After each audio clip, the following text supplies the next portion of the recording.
SpaceX built a rocket from kitchen cookware. Sounds crazy, right? But here's why it's actually genius. The original Starship was going to be made of carbon fiber composite, advanced, lightweight, the aerospace gold standard. But there was a problem. Big problem. Carbon fiber costs $135 per kilogram. And here's the kicker. About 35% of it ends up as waste. You're paying for material you throw away. Plus, you need autoclaves, giant pressure ovens to cure it. For a rocket 9 meters wide, you'd need an autoclave the size of a building. In December 2018, Musk made the call. Abandon carbon fiber, switch to stainless steel. The internet laughed. They called it the rice cooker rocket. But Musk was thinking differently. He said, stainless steel is actually the lightest material we could find. That sounds impossible. How can steel, heavy, dense steel, be lighter than carbon fiber? Here's the answer. Most metals get brittle in extreme cold.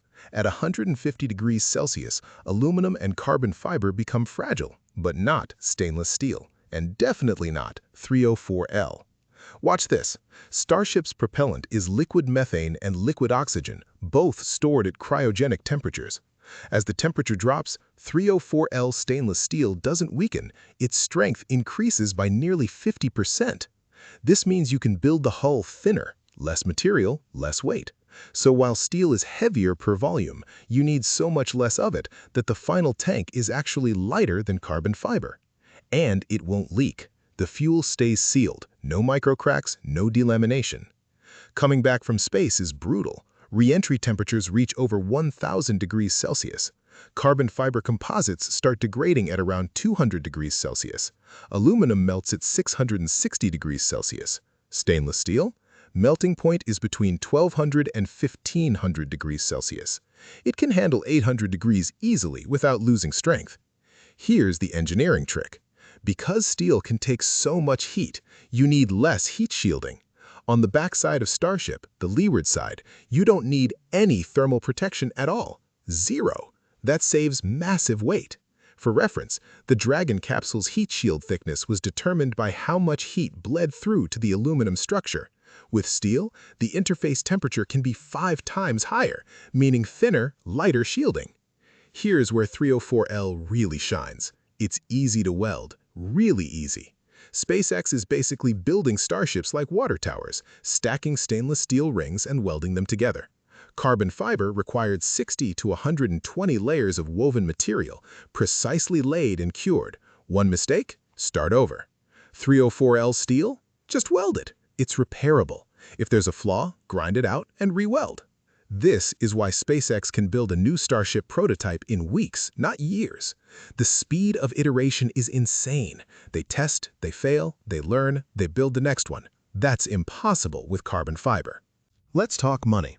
Carbon fiber, $135 per kilogram. Aluminum lithium alloys, about $40 per kilogram. 304L stainless steel, roughly $3 per kilogram. That's a 45x difference. For a rocket the size of Starship, over 100 tons of dry mass, the material savings are astronomical. We're talking tens of millions of dollars per vehicle, and since Starship is designed to be fully reusable, you build fewer of them, but when you do build them, they're cheap. So why specifically 304L? It's not the only stainless steel. Early prototypes used 301. Both have similar strength, but 304L has a critical advantage. 304L is ultra-low carbon, less than 0.03% carbon. This makes it far more resistant to corrosion, especially during welding. When you weld stainless steel, the heat can cause chromium carbides to form, weakening the metal. 304L prevents that. This means stronger joints, better durability, and easier repairs. And the welding compatibility is crucial when you're stacking ring after ring after ring. Here's a detail most people miss. Carbon fiber rockets need paint. Paint to protect the resin from UV. Paint to seal microporosity. Paint is heavy. On a rocket, every kilogram counts. Stainless steel, however, it's shiny. It reflects heat. It doesn't need paint at all. This wasn't just about Starship either. The decision to use stainless steel on Starship is what led Musk to build the Cybertruck from the same material. Ultra-hard, cold-rolled stainless steel. It's the same 300 series alloy family. But here's where it gets really interesting. SpaceX didn't just stop at off-the-shelf 304L. They developed their own alloy. They call it 30X. 30X is a proprietary 300 series variant. They tweaked the chemistry, adding precise amounts of chromium, nickel, and molybdenum to get even better strength-to-weight ratio. It's still cheap, still weldable, still handles extreme temperatures, but it's optimized specifically for Starship's unique requirements. This small tweak, as Musk called it, is the engineering equivalent of a chef adding a secret spice. It keeps the cost low, but gives them a patentable advantage. So what does this actually enable? Starship is 120 meters tall, 9 meters in diameter. Fully fueled, it weighs 5,000 tons. Super heavy booster, 33 Raptor engines, total thrust 72 meganewtons. That's twice the thrust of the Saturn V moon rocket. Payload to low Earth orbit in fully reusable mode, 100 to 150 tons. And the goal is to bring launch costs down to just a few tens of dollars per kilogram. To put that in perspective, Falcon 9 costs about $2,600 per kilogram. This is the stainless steel economy in action. Now, let's address the elephant in the room. Steel is heavy. Isn't that a problem for a rocket? The short answer, yes, but it's complicated. Here's the key insight. The strength-to-weight ratio at cryogenic temperatures makes stainless steel competitive with carbon fiber and aluminum. In fact, Musk has stated the high-quality stainless steel actually has the same strength as carbon fiber at cryogenic temperatures, but without the brittleness. And there's another factor: thermal protection. Because stainless steel can handle higher temperatures, you need significantly less heat shielding. The shielding you do need can be thinner. This offsets the weight penalty of the steel itself.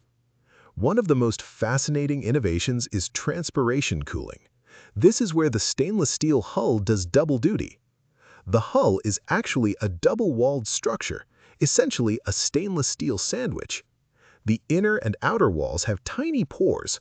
Fuel or water flows between them and bleeds out through the pores on the hot side. As the liquid evaporates, it cools the surface. It's like sweating, except the sweat is cryogenic fuel and the body is a rocket re-entering at Mach 25.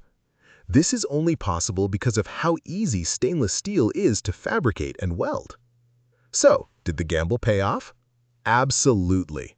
SpaceX has now built multiple Starship prototypes using 304L and 30X stainless steel. They've conducted numerous test flights, including high-altitude flights and successful booster catches. The material choice allows them to iterate faster than any aerospace program in history. They're not afraid to blow things up because building the next one is cheap and fast. The Artemis 3 mission, slated for 2027, will use a Starship variant as the crewed lunar lander. A steel rocket is going to take humans back to the moon. So here's the big answer to our opening question. SpaceX didn't abandon carbon fiber because it was weak. They abandoned it because it was slow, expensive, and fragile in the wrong ways. 304L's stainless steel gives them speed, cost savings, and incredible performance at both cryogenic and extreme temperatures. It's easy to weld, easy to repair, and easy to scale. And it doesn't need paint. This is the future of spaceflight, not expensive exotic materials, smart engineering, practical choices, and a stainless steel rocket built like a water tower. That's how you change the world. Subscribe for more. Most people think carbon fiber is the future of rockets. They're wrong. Carbon fiber is a trap. It's expensive, $135 per kilo. It's fragile. One flaw and you scrap the whole part. And at cryogenic temperatures, it cracks. SpaceX figured this out. They switched to steel. Cheap steel. Rust-proof steel. The same steel in your kitchen sink. And guess what? At -150 degrees Celsius, it's stronger than carbon fiber. No brittle failure, no delamination, just reliable, weldable steel. They called it a rice cooker. They laughed at the steel rocket. They said it was too heavy, but SpaceX proved them wrong. Because sometimes the best material isn't exotic or expensive, it's the one that works. And that's why SpaceX built a rocket from kitchen cookware.